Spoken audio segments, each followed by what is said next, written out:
Estudar a Bíblia, estudar a Bíblia, estudar a Bíblia na escola dominical. Vem mais de Deus aprender, fortalece, faz crescer. É domingo de manhã na EBD. Os jovens aprendendo, adultos sim estão, também os pequeninos, as crianças. Que legal! Oh, que momento sem igual, cresce na fé e no saber, vem com a família pra EBD. Vem com a família pra EBD. Vem pra EBD. Para Cristo, grande autor da salvação, prossigo, pois a Cristo, soberano galardão de Deus ministro, me revisto do poder do meu Senhor para servi-lo com todo amor, desprezando deste mundo as seitas ardilosas. Volta o meu olhar para a cruz de quem me resgatou. Dele tenho a alma, então, as sensações gloriosas. E feliz com Cristo, cantando vou, olhando para Cristo, grande autor da salvação. Prossigo, pois a Cristo, soberano galardão de Deus ministro, me revisto do poder do meu Senhor para servi-lo com todo amor. Amém. Amém. Jesus possa estar presente cada vez nas nossas vidas. Neste momento, eu convido nosso pastor Manuel para que possa trazer o ensino dessa manhã para cada um de nós.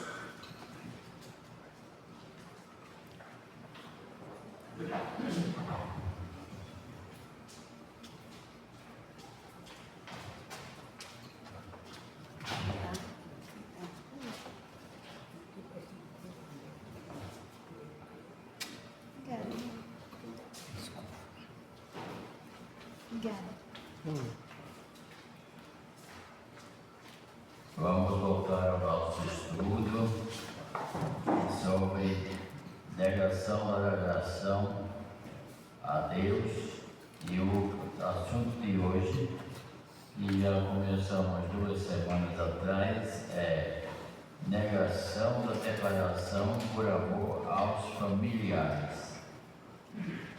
Eu falava na semana passada que é muito complicado essa escolha preferencial de quem nós vamos amar, a Deus ou a esposa, a filho, a irmão. Mas e também eu gosto de ouvir a irmã Creuza falar, porque também admito isso, que a família principal da gente é a família cristã. Nós temos que valorizar mais a família cristã por aspecto diferente. Nós já falamos, é a família que permanece. E nós paramos aqui no parágrafo que diz assim: a família, vamos ver, a família é bênção divina para a cooperação, não para a salvação. Então, nós temos que entender que a família divina é a família que origina a salvação. E a família comum é a família que Deus manda para a cooperação.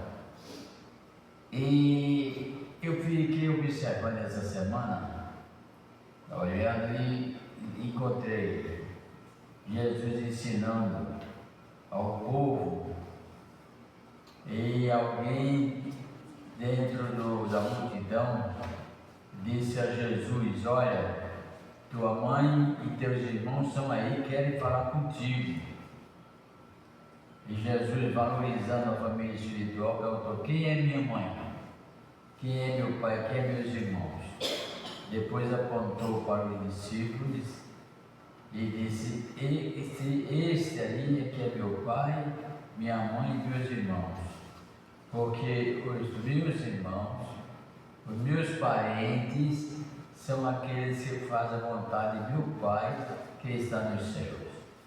Eu fiquei contente porque eu disse: eu não tinha lembrado desse texto para colocar no estudo, mas ele veio confirmar que Jesus também nos ensina a valorizar mais a família espiritual do que a família material.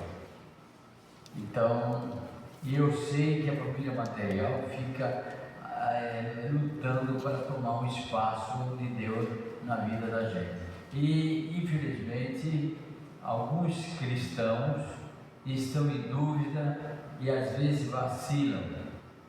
Quando o questionamento é contra o filho, eles esquecem justiça, esquecem fé, esquecem seriedade com Deus e defendem o filho no mesmo errado como esteve. É muito difícil um pai ou uma mãe se levantar contra e testemunhar contra um filho que está errado. Mas é questionamento e é atitude que nós passamos na vida. Por isso Jesus Cristo incentivou, que é o texto áureo da nossa lição, e diz: quem amar o pai ou a mãe mais do que a mim, não é digno de mim. Quem amar filho ou filha mais do que a mim, não é digno de mim. Porque tudo aquilo que a gente ama acima de Deus é idolatria. Tudo que nós colocamos acima do Senhor Jesus Cristo na nossa adoração, nós estamos sendo idólatras. É idolatria. Então, essa expressão, a família é bênção. E nós não subsistiríamos com personalidade se não tivesse a família. Família é bênção, mas não é salvação. E o que é mais importante é nos enchermos de bênção e perdermos a salvação, como Jesus disse: o que é dentro de ganhar o mundo todo e perder a sua vida. Então, o que nos interessa não é bênção, é a salvação. E por quê? Porque a salvação é a maior bênção. O Paulo reclamava de Deus o espinho na carne e dizia: olha, Senhor, ele está me perturbando, esse espinho. Por 3 vezes orou ao Senhor, mas o Senhor perguntou: o que é mais importante? A resposta do Senhor quer dizer isso quando o Senhor disse: a minha graça te basta. E dizer o quê? Qual é mais importante? É você sentir esse espinho e estar coberto pela minha graça, ou descoberto da minha graça sem sentir esse espinho? Eu estou muito levado alguém pode até achar o masoquismo, mas o sofrimento é muito interessante na vida do cristão. Nós não estamos orando para pedir sofrimento, mas o sofrimento vem e nós podemos tirar lições do sofrimento e aprender, moldar mais a nossa vida, a humildade. Então, não podemos amar a nossa vida material como se fosse o nosso bem. O nosso bem é a graça de Cristo. Então, a família é importante para a nossa vida, mas não é a graça de Cristo. A família é o esteio, é a base, mas não é a salvação. Por isso, tem essa expressão: família é bênção para a cooperação, mas não para a salvação. Continuando, nós lendo, nós vamos ver isso aqui, ó. O afeto humano, principalmente o familiar, são fortes. Se não estivermos atentos, eles podem ultrapassar nossos afetos para com Deus. É uma vigilância. Quando Jesus nos manda orar e vigiar, a nossa vida cristã é uma vigilância por coisas que nós aparentemente achamos que é bom, que é correto, que é especial, podemos estar desobedecendo a Deus. Amar pai e mãe é até um mandamento com bênção. Honra pai e mãe para que se prolongue o dia da terra. Mas, então, porque eu posso amar meu pai sem limite, minha mãe sem limite? Não. Sem limite é Deus. Então, o nosso afeto é tão importante. Nós nos ligamos tanto aos nossos familiares que às vezes podemos esquecer. Como a irmã domingo falou, o caso do sacerdote Eli. Amava mais o filho do que a Deus e deixou que os filhos bagunçassem o sacerdócio. Igreja tem pastor que permite que os filhos baguncem o culto, porque ele pode dizer não quer desagradar o filho. Pai que não crente, que não chama o filho à responsabilidade e saber que o filho está errado, porque não quer chocar-se com o filho, porque ama o filho. Eu amo meu filho, não vou fazer isso. Então você está trocando as bolas. Deus é primazia e Jesus Cristo sabe, nos conhece completamente, porque Ele nos fez com Deus. Então sabe que amar a família é um sentimento forte. Se não tivermos cuidado, vai ultrapassar o amor a Deus. Quantas pessoas deixaram de ser crente porque casaram com o outro não crente e depois o não crente disse que não queria ir mais para a igreja, não ia mais, e o crente, entre aspas, deixou de vir para a igreja também. Prova inequívoca de que o amor à família superou o amor de Deus. E nós não podemos permitir que isso ocorra, porque assim estaremos negando a nossa declaração de amor ao Senhor por causa de familiares. Sim.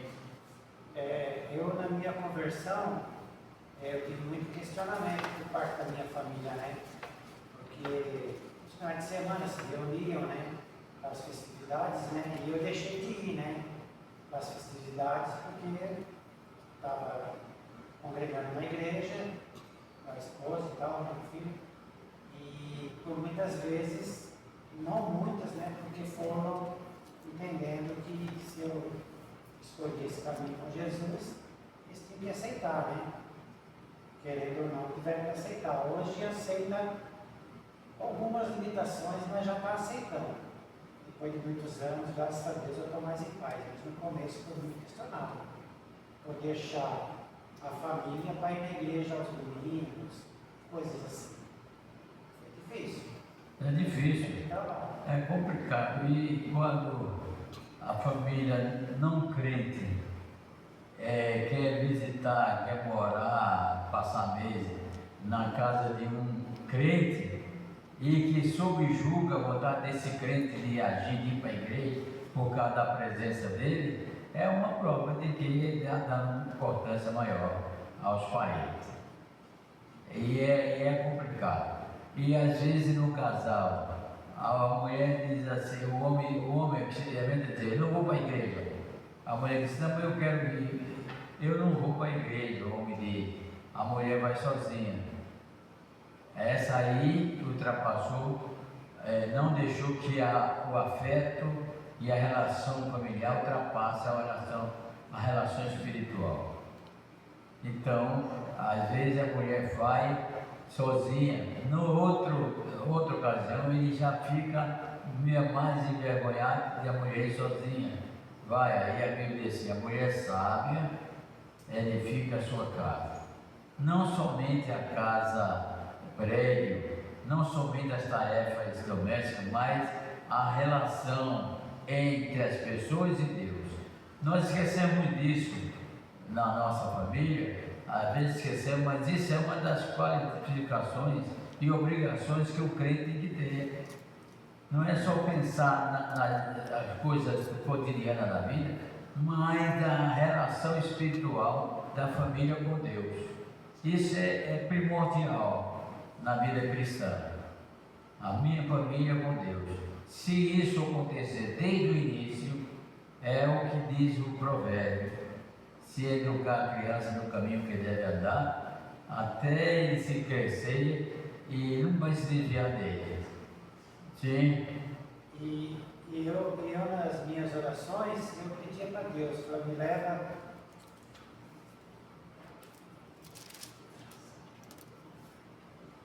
me leva para bem longe, adorar o Senhor, somente a Ti, te adoarei mesmo. Tive que deixar a família. É uma guerra.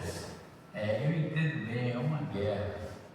Você dizer não a quem ama para confirmar sua negação de amor a Deus. Você ser rejeitado por quem ama para não negar sua negação de amor a Deus. Não é fácil. Não é fácil. Por isso, quando eu disse no início da lição que as pessoas, quando leem esse versículo, quem amar pai e mãe não é digno de mim, aí acha que Jesus foi uma pessoa egoísta, autoritária e que quer as coisas somente para ele. E não podemos pensar de Jesus como homem apenas, como ser humano apenas. Jesus Cristo foi e será Deus.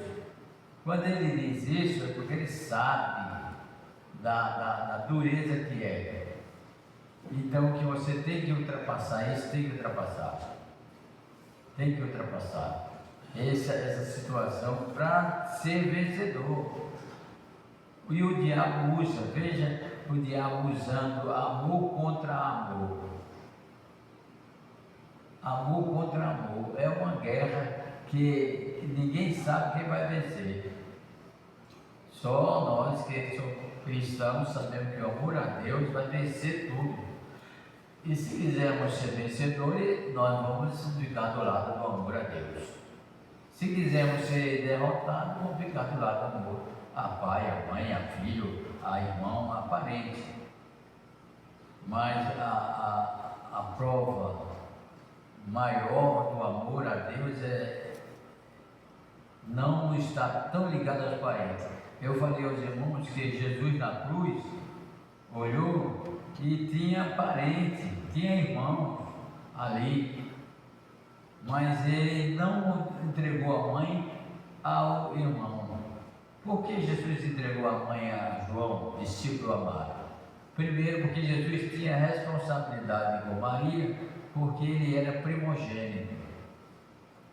E segundo, ele entregou a quem ele sabia que ia amá-la. Não ia ouvir Jesus Cristo e viver levianamente com Maria. Mas quando Jesus disse para Maria, mulher, eis aí o teu filho, e filho, eis aí tua mãe, João desde aquela hora tomou Maria para a sua casa, diz a palavra de Deus. É importante o parentesco material, mas Jesus entregou Maria a uma pessoa que vivia o parentesco espiritual. O irmão era parente carnal, Mas João era o discípulo amado, o discípulo do amor. Então Jesus entregou a mãe dele a uma pessoa que vivia a família espiritual acima da família material. E nos lares cristãos mesmo, onde o amor da família material está acima do amor de Deus, está sempre em conflito dos amores. Quem é que eu vou amar? Agora eu vou amar mais a Deus, mas sou pressionado, vou amar mais a família. Então você não sabe a quem ama. Você vive em conflito constante.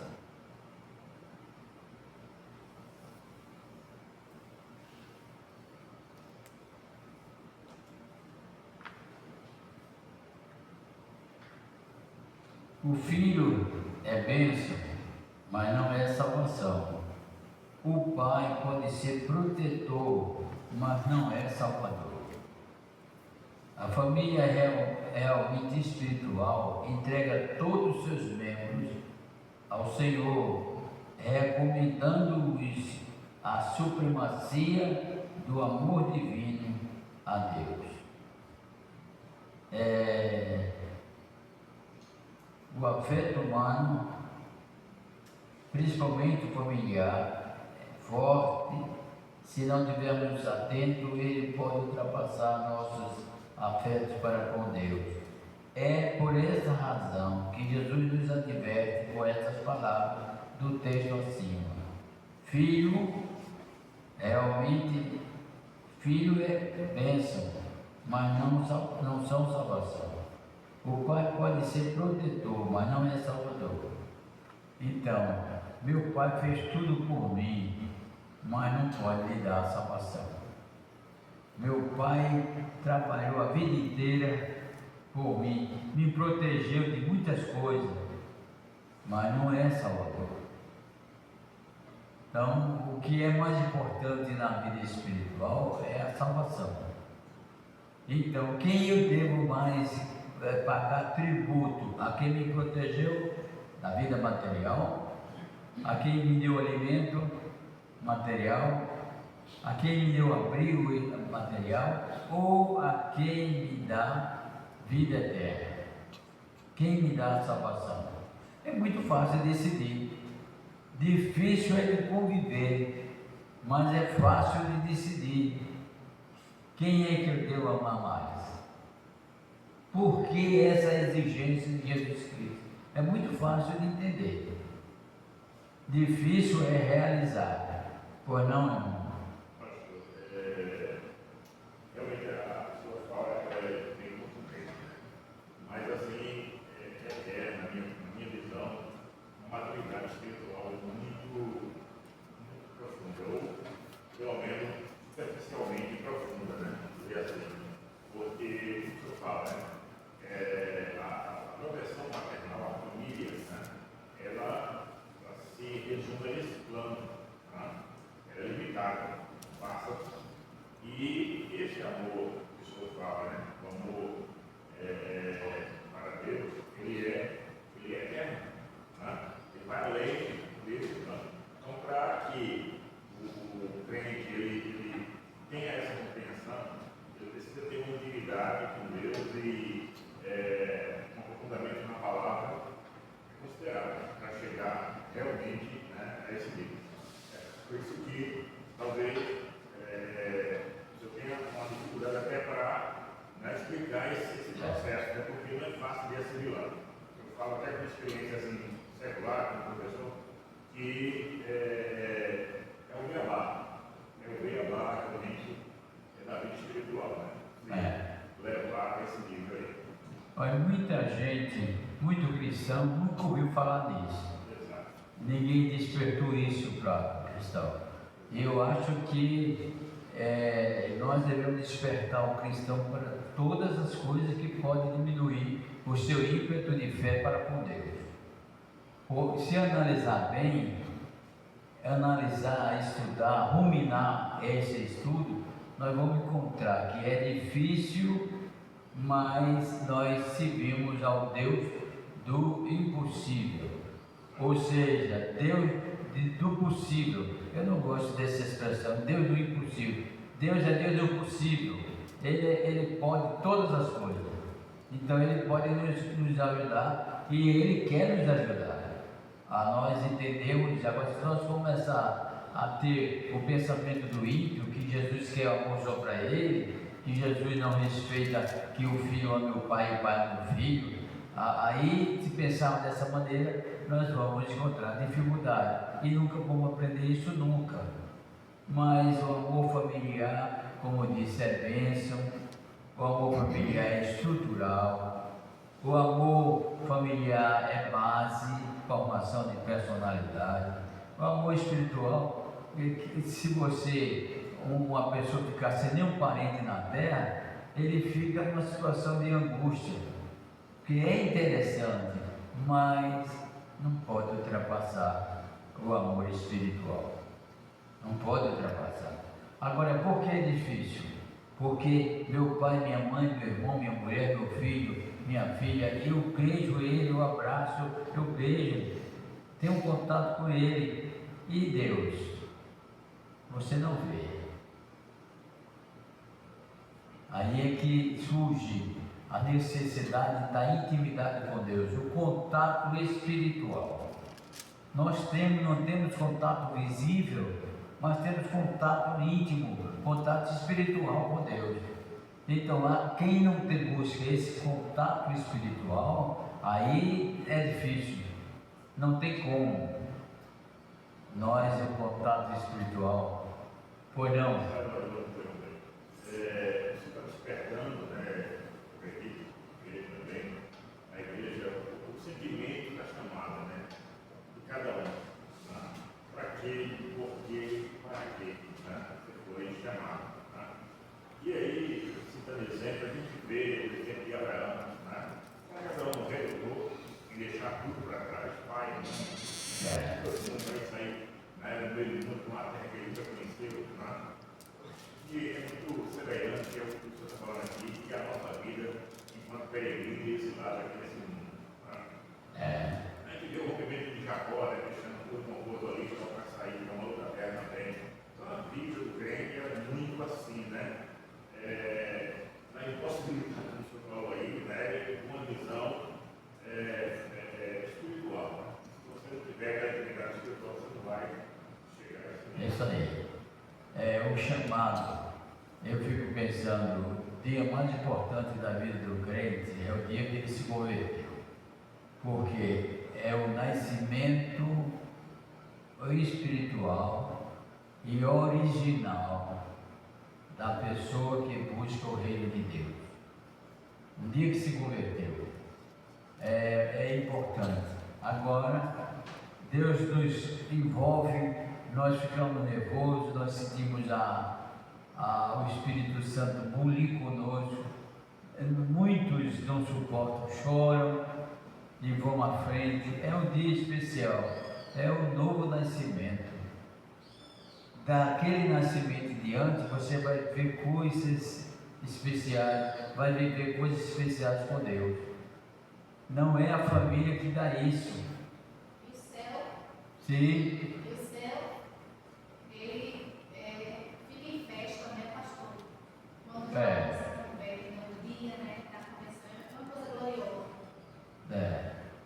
Nós às vezes, como diz a psicologia, que nós não usamos 10% do nosso raciocínio, eu também acredito que nós não usamos 10% da energia espiritual que Cristo nos deu, nos ensinou. Nós não usamos, se nós usássemos todo o teor da energia espiritual que Jesus nos deu, quando disse assim, ide por todo mundo, pregou o Evangelho, quando ele disse assim, não vou deixar vocês órfãos, eu vou mandar um outro Consolador, quando disse assim, maiores obras do que eu fareis, vós fareis. Então, muitas expressões de Cristo e da Bíblia, não tem mais pequeno rebanho, porque o Senhor se apraz em ti, em cuidar de ti. Então é muita coisa, e nós não usamos tanta coisa que podemos receber de Deus, porque família, emprego, relacionamento material, obrigações materiais, tudo isso impede. Por isso, nós anelamos a chegada de Cristo. Esse anelo é o que faz os crentes cada dia mais crescer. Anelam a vida de Cristo, porque as coisas velhas passaram da vida do crente, as coisas velhas passarão, as coisas do mundo passarão, a pressão da carne também passarão, e nós veremos livre. Aí sim, nós seremos espiritualmente, com corpos espirituais, nós iremos viver somente, alguém diz assim, não, o céu vai ser somente glória, só louvado. Eu penso que, no meu pensamento, se o céu fosse só estar cantando, eu não me sentiria bem. Porque como homem presos à carne, nós nos sentimos felizes em trabalhar para o Mestre e livre da carne, espiritualmente. Nós não vamos ter serviço nenhum no céu, vai ser somente parado. Jesus disse aos Hebreus, quando está disse, eu e meu Pai até agora trabalhamos. Nós vamos ter um trabalho de alegria, um trabalho de prazer. O trabalho no reino de Deus é um trabalho de prazer. Nós não vamos sentir cansaço, mas no céu não é um paradão. Estou no céu, agora é só sentado e cantar. Não seria, a natureza espiritual não seria realizada. Eu não sei o que Deus vai fazer, vai mandar nós fazermos lá, o trabalho que vai nos dar, mas eu sei que nós não vamos ficar como o rio, estagnado, parado, porque a água parada sem movimento não acontece. E nós não vamos, Deus não vai dar esse céu para a gente, senão não seria céu. Pastor, Sim. o senhor mesmo bem disse, se Deus trabalha, né, até o momento, então, certamente que nós teremos muito o que fazer. Muito o que fazer. Pensando ainda sobre a questão da família, os sábios e até os sociólogos falam, né, que a família é a célula máter da sociedade. E hoje já estão desconstruindo até esse conceito. Eles estão destruindo essa célula, que é para poder ter uma sociedade fragilizada, cada vez mais dependente das coisas do consumo material e se distanciar dos planos de Deus. Então, você veja como o mundo trabalha, né? Primeiro organiza e agora desorganiza, que é para poder tirar o homem da possibilidade de um encontro com Deus. Deus criou no princípio e os homens de bem conservaram, mas o surgimento do homem mau e o uso de Satanás nesses homens estão deturpando essa grandeza que é a instituição família. Está deturpada. Agora, através de quem? Da própria mídia, a própria imprensa, a imprensa televisiva, como as novelas que a gente vê aí, é somente briga entre família. O irmão toma a mulher do outro, o pai toma a mulher do filho, e fica aquela briga terrível. Não tem uma família que não tenha um inimigo, o outro. Então isso, as pessoas que são influenciadas por televisão, por sociedade, a mulher, a mãe aceita o filho homossexual dando elogio, na novela. Eu duvido que na casa dela ela vai fazer isso. Agora a sociedade absorve aquilo e toma exemplo de aceitação, de normalidade, de elogio a uma pessoa que tem um distúrbio sexual, mas são elogiadas na novela, na realidade não são. E o povo indulto absorve todas as influências da novela que as televisões mostram. Então isso é o que vai fazer. Destruição da família. Hoje até, desculpe, hoje até as universidades já estão com esses conceitos destruindo, desconstruindo a sociedade. Existem países onde hoje os jovens já não se relacionam mais. No Japão mesmo, os jovens dificilmente namoram. Eles preferem ficar isolados, alguns até com tecnologias, se apaixonando por robôs. Não é uma coisa de fim de mundo. Nós estamos realmente vivendo os últimos dias. Isso aí. E para nós é motivo de... Existem dois sentimentos. O sentimento de repúdia e o sentimento de alegria.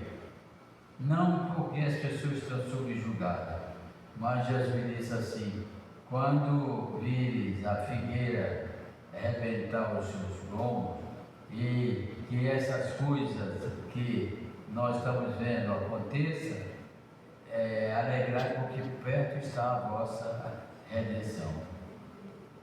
Então a gente está vendo que o mundo está totalmente distorcido, todos os nossos valores que nós tínhamos guardado e passado para os nossos familiares estão se acabando, não tem mais, não há mais diálogo de pai e filho, entre filho e pai, mãe e marido e mulher, acabou o diálogo, então acaba-se a estrutura da relação humana. E acabando isso, os homens serão individuais no sentido genérico. Mulher só pensa nela, marido só pensa nele, o filho só pensa nele, só as coisas que o filho quer que é importante, só as coisas que o homem quer que é importante, que a mulher quer é importante, então transforma-se o lar em um harém.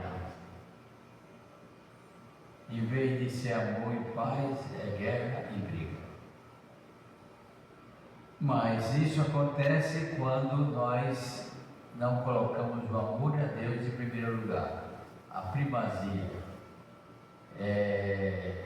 Ama sim, deixar de amar nosso parente nós não podemos, mas não devemos amá-lo mais do que a Deus. Quando eu disse que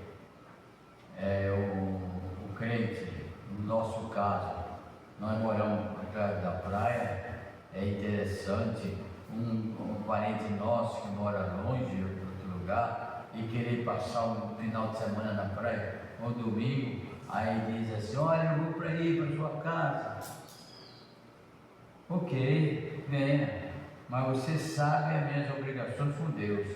A gente aceita, mas tem que mostrar a esse povo que é pregação do Evangelho também, dizer para ele que nós temos obrigações prioritárias com Deus.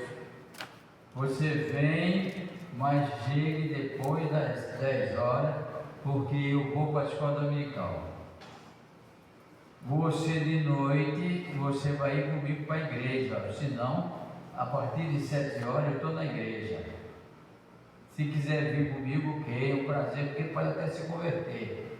Agora tem crente não. Chegou um parente, acabou a escola dominical, acabou o culto da noite, eu estava com parente, estava com visita.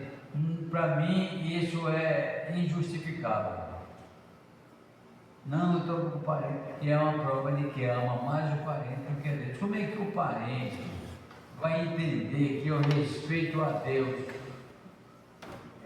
amo a Deus, se por causa dele eu neguei a minha atuação para com ele? Às vezes os parentes ficam pensando que a gente está não está recebendo bem, não está. Mas é isso, é prova. E nós vivemos em prova. Isso é real. Não, venha, mas eu estou na igreja. Ligar. Na gente não traz celular para a igreja, mas quem está no meu ciclo de atenção, ligue domingo de manhã, só ligue depois das 10 horas, porque eu nem levo o celular para a igreja, nem estou em casa. E não há problema nenhum. Como o povo se educa a nossa posição de verdade? Como as pessoas se educam quando nós estamos tomando posições espirituais em reverência e respeito ao nome de Deus? Não, mas pastor, o senhor não leva celular para a igreja? Não. Celular não é crente? Ele disse, não, mas pastor, e se alguma coisa acontecer com a sua família, como é que o senhor vai saber? E antes de celular, o que é que ninguém sabia? E eu tenho que ter fé. Eu creio, eu estou pronto com o meu carro a fazer a ambulância levar quem tiver doente. Agora eu creio também que se acontecer um caso com um parente meu, Deus vai levantar uma pessoa para levar ele para o hospital. Deus vai levantar. Não precisa levar porcaria de celular para a igreja. Não, mas o senhor deveria ter um celular. Bom, eu tenho um celular lá, você sabe, fica contente em saber disso. Eu tenho um celular lá em casa, mas só para transação bancária e alguma coisa. Não. É outra coisa que liga muito o crente e tira muita visão do crente, é o celular. Irreverência no culto. Eu acho que é uma das maiores irreverências você estar no culto e um celular tocado. E o dono do celular ou vai bloquear a chamada ou vai se levantar. Irreverência. Então nós temos que tomar decisões enérgicas em relação à nossa intimidade com Deus e ser fiel a isso. Não, Senhor, não é nem porque tu quer, mas porque eu também acho que deve ser assim. E essa é a perfeita fé. Eu não vou fazer só porque Cristo manda. Aí quando eu pergunto, se um anjo ou Jesus Cristo viesse em visão mesmo e dissesse a todos nós, olha, a salvação não existe mais. Salvação aconteceu somente lá no dia da cruz. Não existe mais salvação. Como é que você ia viver? Ia soltar a franga? Ou ia viver do reino que você vive? O cristão mesmo vai viver do jeito que vive, porque não é somente para obedecer a Cristo que ele faz isso. Ele vive isso. É o que Paulo disse, eu não vivo mais em mim. Eu não vivo mais, é Cristo que vive em mim. Então, nós nos alegramos com o ensinamento e sabemos que o ensinamento é verdade, traz vida. Então, para que mudar? A não ser que eu esteja com saudade do Egito. O tempo que eu fazia as coisas ruins, estou com saudade. Então, não tem mais salvação, eu vou viver dissolutamente. É consciência cristã. O Senhor me lavou, o sangue de Cristo nos lavou, e eu não vou mais ser uma porca limpa voltando ao lamaçal.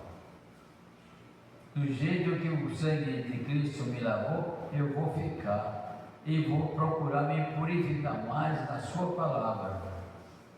Vou buscar mais, admitir que cada dia eu preciso comer mais a palavra de Deus. Mas não, a mente cristã retroativa, que diz, eu já sou salvo, não busca crescer, não vem para a escola dominical, se autodenomina conhecedor de todas as coisas, da Bíblia, que ninguém conhece todas as coisas, nem todas as verdades da Bíblia. Nós não podemos dizer eu sei, o que a Bíblia diz hoje, a mesma letra está lá e diz outra coisa mais importante amanhã. Espírito de mentalidade cristã. Não volto mais atrás. Olhando para Jesus, autor e consumador da fé. Não volto mais atrás. Porque mesmo não tendo presente, mesmo não tendo medalha de vitória, mas eu entrei na pista espiritual e estou correndo e não vou voltar atrás. Jesus Cristo nos ensina que não devemos voltar atrás da carreira que nós tomamos por nada. O pai diz assim ao filho: volte, não quero você nesse caminho. Se você ficar nesse caminho dos não aceita, você não é mais meu filho. E o filho sai, fica andarilho, mas não aceita a imposição o poder familiar acima do poder divino. Nós temos que vencer isso. Temos que, não, como eu disse, não é fácil, mas temos que vencer. A família realmente espiritual entrega todos os seus membros ao Senhor, recomendando-os a supremacia do amor divino a Deus, que deve ser sobre tudo e todos. A família que leva essa condição ao seu filho tem que primeiro ensinar e viver Deus sobre tudo e sobre todos. Meu filho, você me ama porque você me conhece, pelo que eu tenho feito por você, mas primeiro do que eu é Deus. Se Deus não existisse, eu não seria um pai como sou. Se não fosse Deus, eu não seria um irmão como sou. Se não fosse Deus, eu não seria um filho como sou. Então tem que haver esse esclarecimento, mostrando à família que a supremacia é de Deus, Ele é tudo sobre todos. Mas a gente às vezes esquece, a gente fica tão embebido com o amor dos nossos filhos, neto, que fica a gente esquece até de levar uma palavra de despertamento para os nossos filhos, os nossos netos.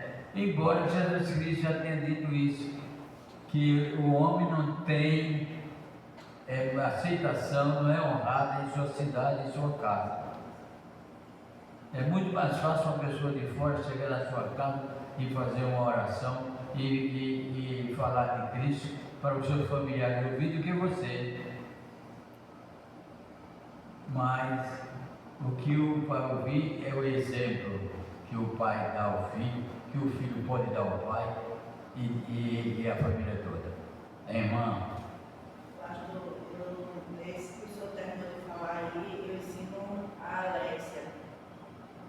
Primeiro, amar primeiro a Deus, acima de tudo. Só a Deus, né? Pai, mãe, não, é Jesus. Aí depois eu faço um teste com ela. Eu cheguei ali e disse, eu amo tudo, eu amo tudo. Ela era para mim, mais mamãe, abaixo de Jesus, a senhora tem que amar eu primeiro, olha, é a Jesus. Ela bem séria, a senhora se esqueceu que a senhora disse? Primeiro tem que amar Jesus. É isso aí, a criança vive de exemplo e nós temos que ter cuidado de não falar uma coisa e não praticar aquilo. Porque ela fica pensando, ou minha mãe mentiu antes ou mentiu depois. Pastor, mas essa expressão que o senhor falou da criança leva para o adulto crente também. Porque o crente fala uma coisa Ele fala uma coisa e às vezes ele é de outro jeito. Isso também complica no meio da família, complica dentro de casa, né? Leva a mesma coisa que às vezes a gente vê uma pessoa tão desesperada orando pela cura de alguém. Ela ora, crê na certeza de que Deus vai fazer, mas no outro dia ela está de novo atribulada. Não que ela não deva orar, sim, orar todos os dias, mas cadê a calma, cadê a confiança? E a confiança que ela depositou totalmente em Deus, em saber que Ele vai fazer. Então, ela está falando da boca para fora, na real, não está confiando. Intimamente, ela não confia, ela está insegura, não tem segurança no Senhor, falta de confiança. Eu não sou carismático nem fanático. Eu sei que a religião tem muitos pontos que nos levam ao fanatismo ou ao carismatismo. Eu penso o seguinte: a relação que temos com Deus, quando nós pedimos com fé, Senhor, eu preciso disso, Senhor. Eu acho que é suficiente. Não há necessidade de estar insistindo, pedindo a Deus uma coisa, a mesma coisa, como se Deus não tivesse ouvido. Dá uma impressão de que a pessoa está desesperada. Desesperada e não está confiando. Porque eu não tem digo, confiança. A oração tem 2 pontos para quem ora: pedir e esperar. Orou, espere. Por que esperar? Porque pode receber ou não. Porque Deus está atento ao seu pedido. Se não mandou, porque não vai ser bom para você.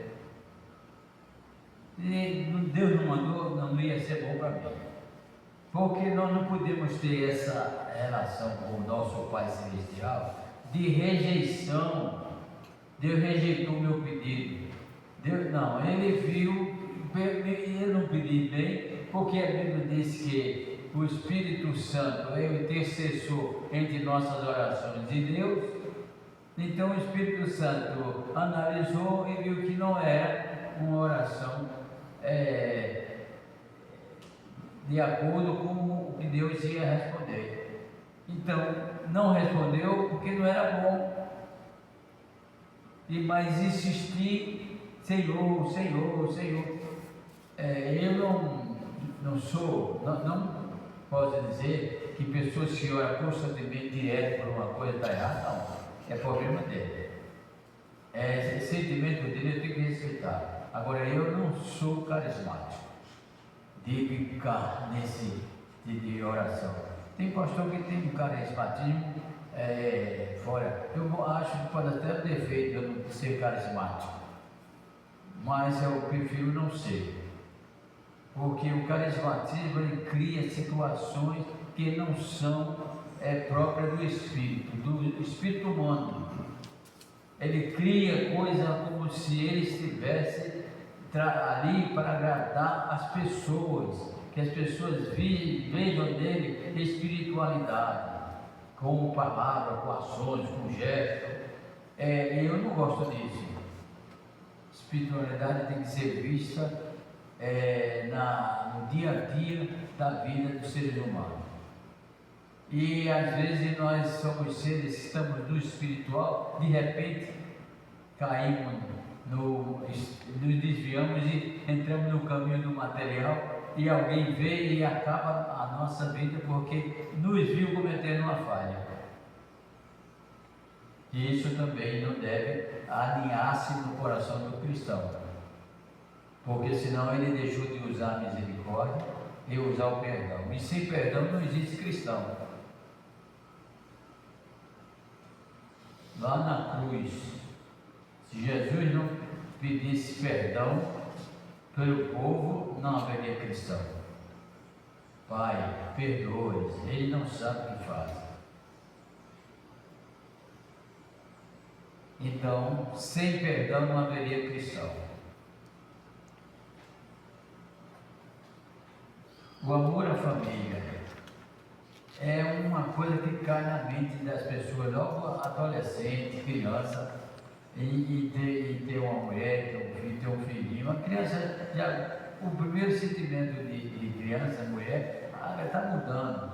Era boneca. Já era uma bonequinha, era um sentimento de família, de criar família. Agora não, agora é celular. Mas era uma bonequinha.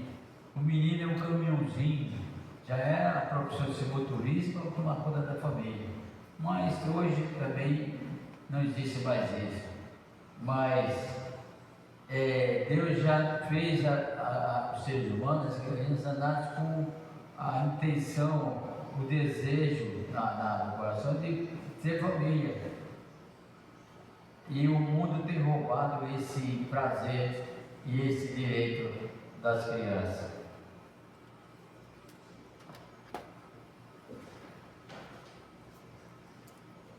Quem não age desta maneira, nega a sua declaração de amor ao Senhor, porque ama mais aos seus familiares.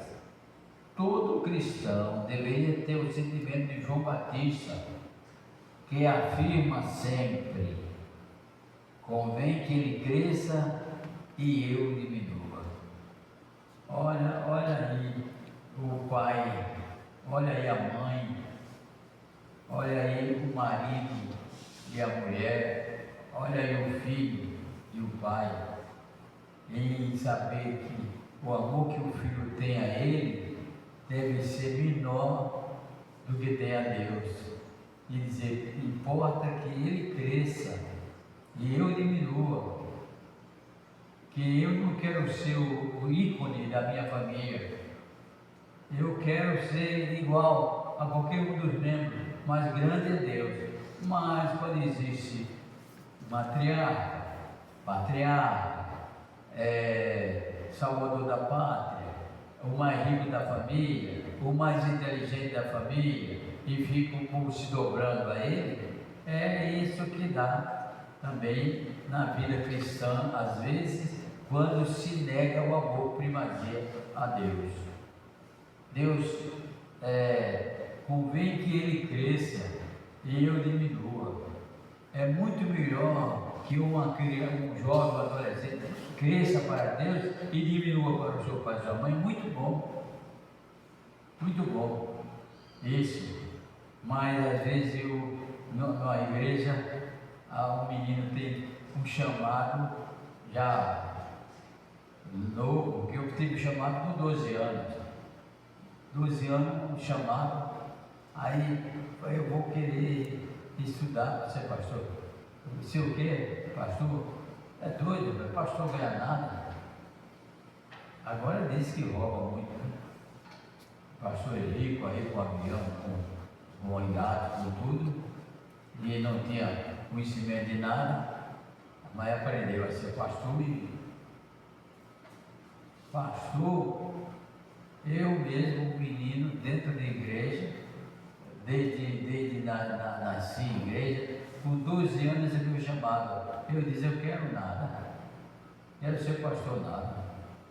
Sabendo que acontecia, crente bravo, crente discutindo em assembleia geral, e aquela coisa toda de não.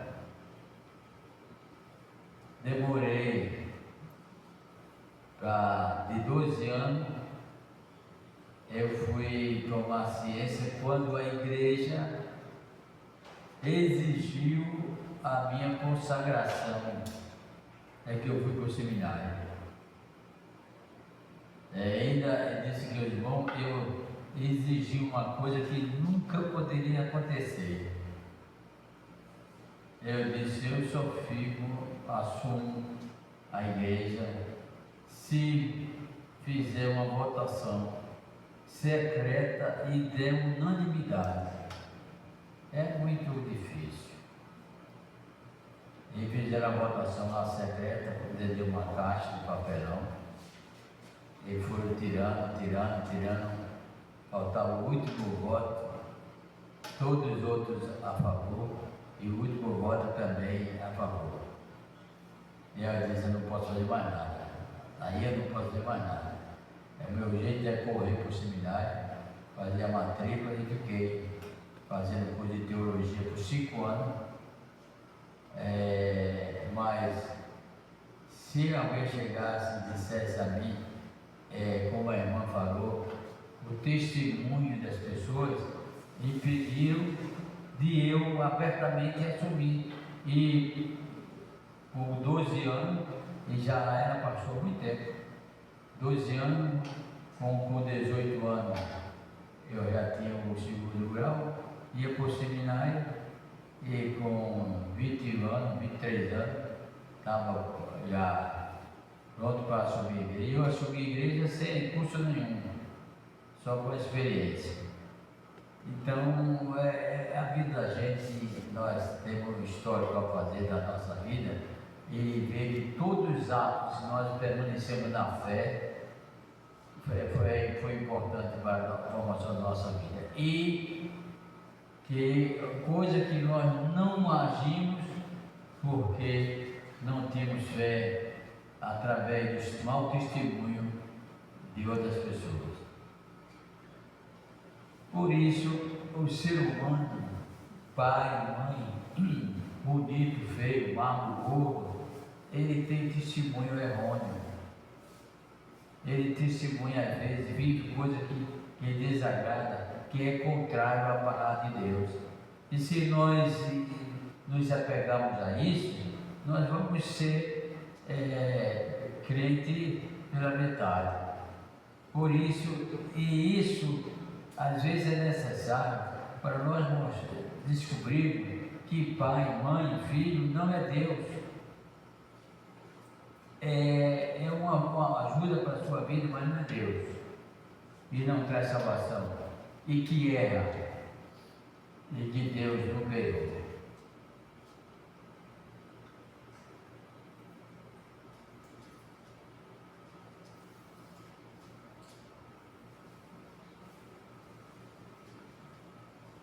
Convém que ele cresça e eu diminua.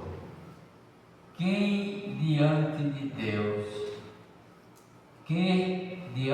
Deus, as pessoas sejam diminuídas, mãe, pai, mulher, marido, filho, filha, diante de Deus, eles sejam diminuídos, para que Deus cresça cada dia mais no nosso coração. Assim, nunca nenhum dos seus membros irão ter supremacia sobre o amor a Deus. Se nós diminuirmos, não significa diminuir, não significa de respeito, não significa tirar o nosso senso de amor, não, mas diminuirmos a força do seu amor para conosco e esperarmos o amor de Deus seja maior, porque isso dará sustentação e confirmação das declarações feitas ao Senhor. Sabemos que somos tentados a colocarmos membros da nossa família acima de Deus. Eu já disse no início, somos tentados sim, somos tentados. Em detrimento da fé nele, na hora de uma necessidade, quem que vai mais me auxiliar? É meu pai material ou meu pai espiritual? Os dois podem auxiliar você, mas o que vai lhe dar sustentação de espiritual é Deus. E você tem que admitir, eu vou buscar auxílio material em meu pai, porque foi Deus que me deu esse pai. O filho, em relação ao pai, quando o filho ajudar o pai numa necessidade, o pai tem que dizer, Deus me deu esse filho. E eu estou recebendo isso porque Deus me deu esse filho. E o filho ser abençoado pelo pai, e vai dizer, Deus me deu esse pai. Marido e mulher, Deus me deu essa mulher, Deus me deu esse marido. Então, o bem que o marido faz a uma mulher, não é ele só, os méritos não é do marido só. A mulher tem que entender, foi Deus que me deu esse marido.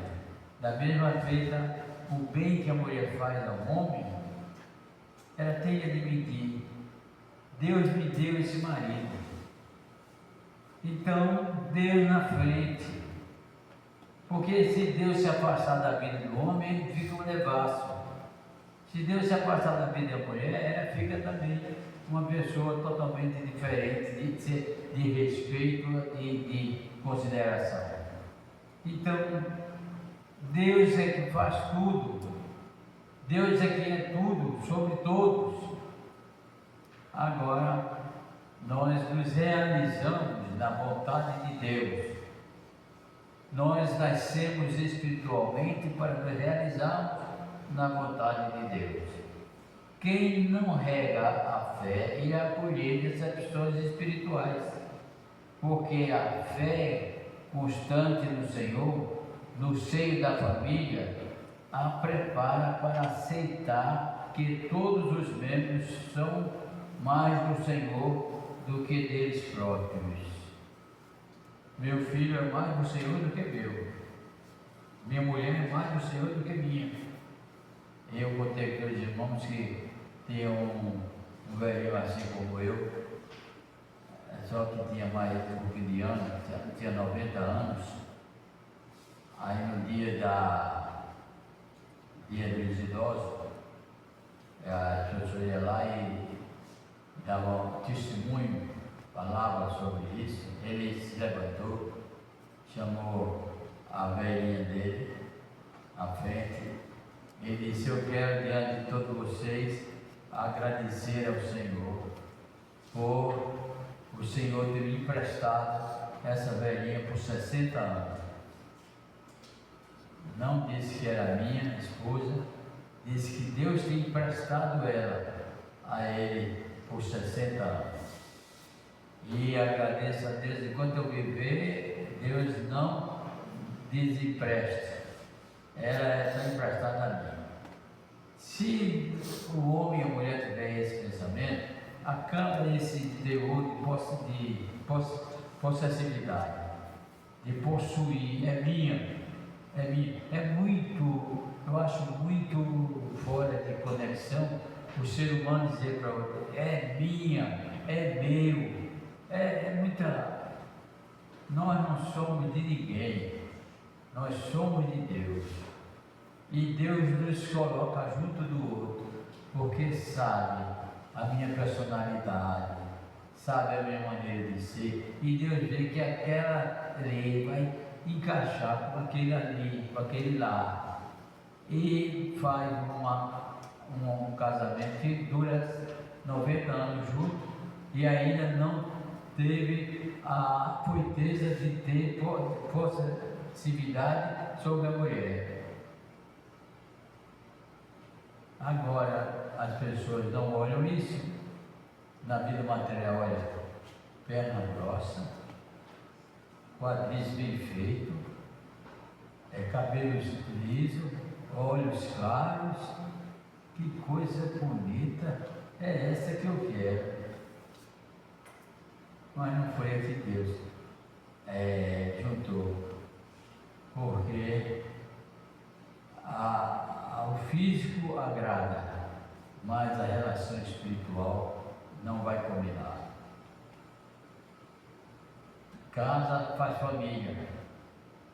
A família desorganiza. Começou errado. O que começa errado termina errado. Começa errado, aí fica: mas Senhor, por quê? Eu disse que essa palavra não devia existir. Por que, Senhor? Não devia existir provação do crente. Mas fica: Senhor, por quê? Olha o que tu vivesse, rapaz. Olha o que as tuas ações. Vê o que a Bíblia diz: tudo que eu me plantar, isso vai semear. Então procura ver qual foi o teu erro para pedir perdão e não culpa Deus. A lição muito precisa da Bíblia hoje, muito interessante, diz assim: que Deus não aflige os filhos dos homens de boa vontade. Ele não tem prazer em afligir os filhos dos homens. Deus ama os homens. Deus ama o pecador. Aborrece o pecado. E amar alguém da família mais do que a Deus é cometer pecado. Deus nos abençoe, nos dê força para quando o diabo dizer assim: olha teu filho bonitinho, esse é a tua esperança, a tua vida vai estar nesse garotinho, nessa garotinha. Olha aí, quando o diabo dizer isso, você tem força para dizer: para trás de mim, Satanás. A minha esperança está no Senhor. A minha vitória está no Senhor. A minha glória está no Senhor. Que esse nenenzinho bonitinho que cresça no caminho do Senhor para também saber engrandecer e viver debaixo da sua proteção e da sua graça. É isso que nós devemos fazer. Muitas vezes o crente não é entendido porque age da maneira divina. E o mundo não conhece, mas nós temos, mesmo sendo perseguido, acusado pelo mundo que não entende, é bom ficar na companhia de Deus e fazermos aquilo que Ele nos ensina e o que é próprio de uma natureza cristã. Amém. Amém.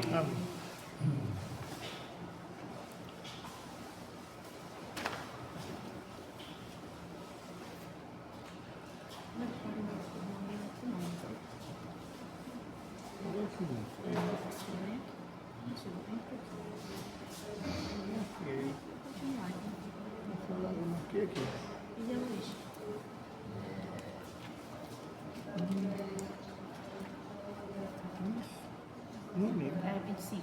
Nesse momento, 16. convido os irmãos para ficar de pé 17. 18. Tá? e vamos entregar, né, esse dia maravilhoso na presença do Senhor, para que possamos à noite estar aqui, reunidos, louvando e agradecendo o nosso Deus. Com essa oração final, convido o nosso diácono de Jessé.